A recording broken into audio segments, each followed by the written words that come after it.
അധ്യക്ഷനും Sunday school കുട്ടികൾക്കും ശേഷം എല്ലാ മാതാപിതാക്കൾക്കും സഹോദരങ്ങൾക്കും ക്രിസ്തുയേശുവിന്റെ നാമത്തിൽ സ്നേഹവന്ദനം.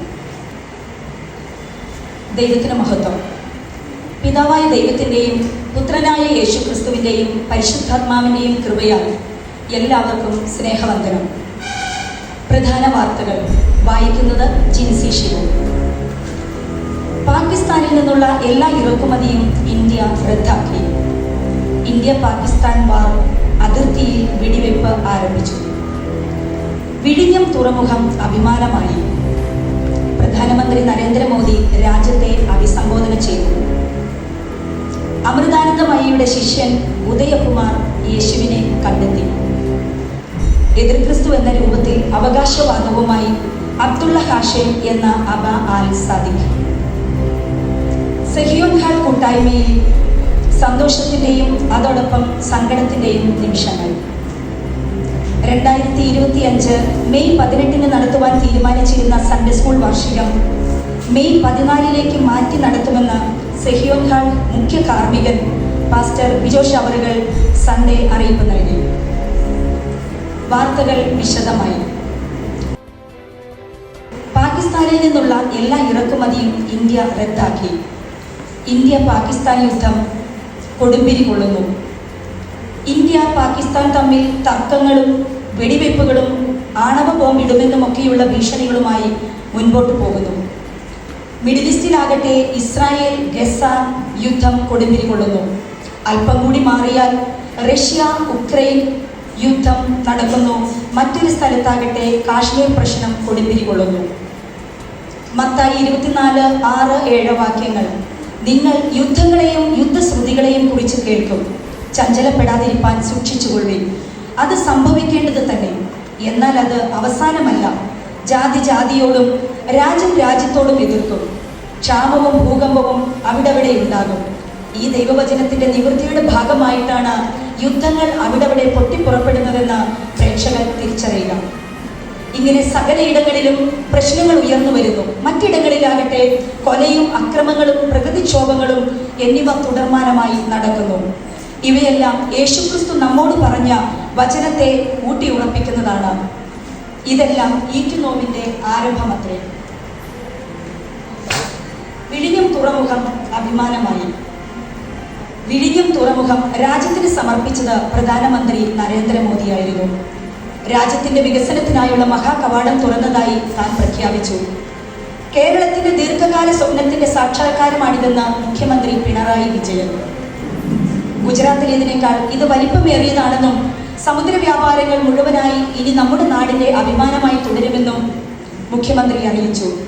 വെളിപ്പാട് പുസ്തകം 18-ാം അധ്യായത്തിൽ പേര് പറയപ്പെട്ട പല വ്യാപാര വസ്തുക്കളും സമുദ്രമാർഗം വഴി സഞ്ചരിക്കുമെന്നും ഇന്ത്യയിൽ മാത്രം ലഭ്യമായ ചില സുഗന്ധവ്യഞ്ജനങ്ങൾ ഇവയിൽ ഉൾപ്പെടുന്നുവെന്നും ചരിത്രം പറയുമ്പോൾ കർത്താവിന്റെ വരവിന്റെ മുന്നോടിയായിട്ടായിരിക്കാം ഈ വിഴിഞ്ഞം തുറമുഖവും ഒരുപക്ഷെ സാക്ഷിയാകുമെന്ന് നമ്മൾ കണ്ടറിയേണ്ടിയിരിക്കുന്നു.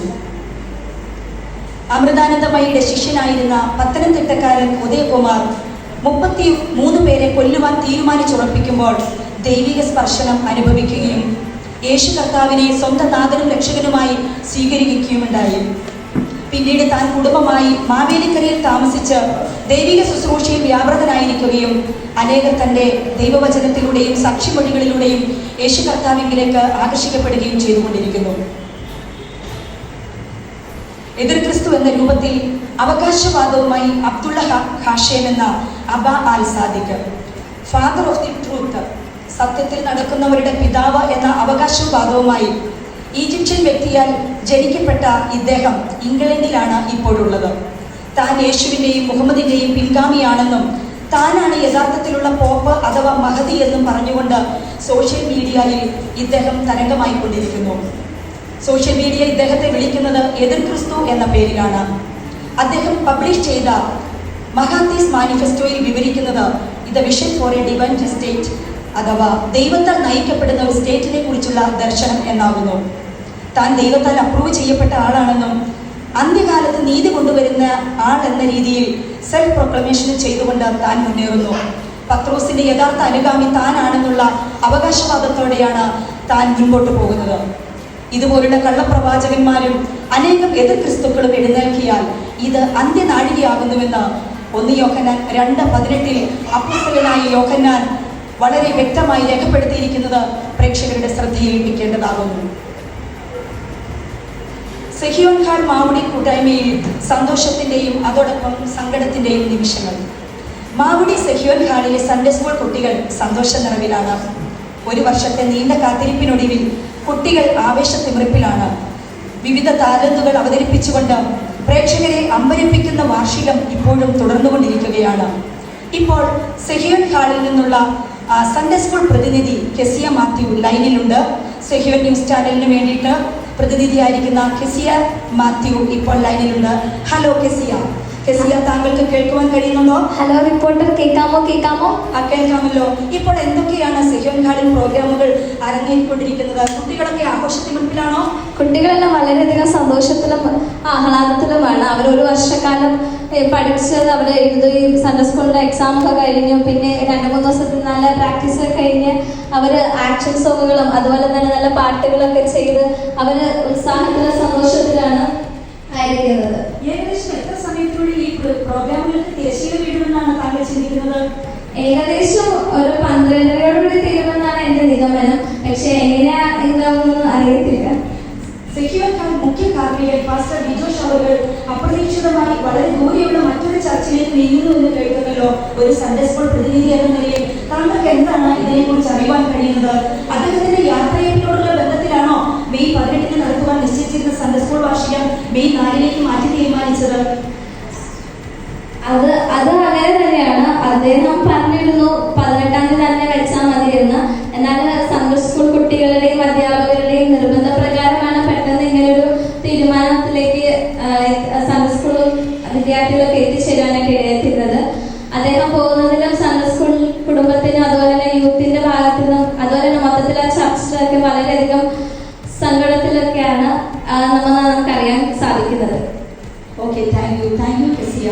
നമ്മുടെ സെഹിയോൻ ന്യൂസ് ചാനലിന്റെ പ്രതിനിധിയായ കെസിയാണ് ഇതുവരെ നമ്മളോട് സംസാരിച്ചു കൊണ്ടിരുന്നത്. നമ്മൾ ലൈവായി നടക്കുന്ന വിവരണങ്ങൾ കേൾക്കുമല്ലോ. നമ്മുടെ പ്രതിനിധി കെസിയ മാത്യുവിന്റെ വാക്കുകളിലൂടെ നമ്മുടെ കുട്ടികൾ എത്ര സന്തോഷത്തിലാണെന്ന് പ്രേക്ഷകർക്ക് മനസ്സിലായി കാണുമല്ലോ. ഈ വാർഷികത്തിന്റെ ഏറ്റവും വലിയ പ്രത്യേകത ഈ സൺഡേ സ്കൂൾ കുട്ടികൾക്ക് ആവേശമേകുവാൻ ഐസക്കച്ചായൻ, ചാക്കപ്പച്ചായൻ, നേപ്പാളിൽ നിന്ന് ലിലി ആൻഡി, ബെനറ്റ് കുടുംബം, ബെലോനിയൻ കുടുംബം ഇങ്ങനെയുള്ളവർ ഉൾപ്പെടുന്ന ഒരു സെഹിയോൻ ആത്മായ സമൂഹം ഒരുമിച്ച് ചേർന്നുകൊണ്ടാണ് ഈ പ്രോഗ്രാം ഇവിടെ അരങ്ങേറിക്കൊണ്ടിരിക്കുന്നത് എന്നുള്ള കാര്യം പ്രേക്ഷകരെ അറിയിക്കുകയാണ്. 2025 മെയ് 18 നടത്തുവാൻ തീരുമാനിച്ചിരുന്ന സൺഡേ സ്കൂൾ വാർഷികം മാറ്റി മെയ് 4 നടക്കുമെന്ന് അറിയിച്ചതിന് പ്രകാരം നമ്മുടെ പ്രോഗ്രാമുകൾ ഇപ്പോഴും നടന്നുകൊണ്ടിരിക്കുകയാണ്.